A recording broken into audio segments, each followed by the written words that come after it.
Because of that huge variation, if we look at historic payments, they're ranging from less than €5 a hectare, and obviously we've got abandoned land with zero on it, but it goes right up to €60, €70 a hectare on that sort of land.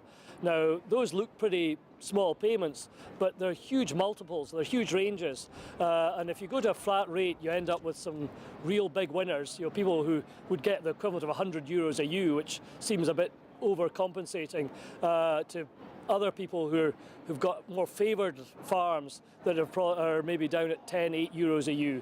And clearly those systems are going to fail or be destroyed, and we're going to see destocking of some of our better hill farms. So for us, targeting the money is absolutely essential. We don't have a big budget, so targeting is the only solution. What you wanted, I think, was flexibility. What options are now open to Scotland, given that you haven't had encouraging signs so far? Yeah, well, our vision was to actually try and lift our coupled envelope a bit, so we had some scope to couple support within that rough hill area and try and push the money to where the livestock was. And this is 2.5 million hectares, 2.7 million hectares. It's a big area, so targeting is really important. Now, it looks as if, or from all the statements, that ability to lift our coupled envelope seems to be wiped away, and it's kind of left us in a pretty difficult place when we're pretty near to implementation time.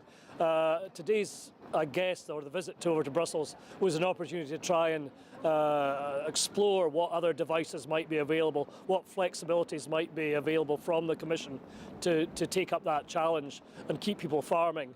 I think today we have made some progress, and they certainly are sympathetic to the problems we have. They're looking for solutions.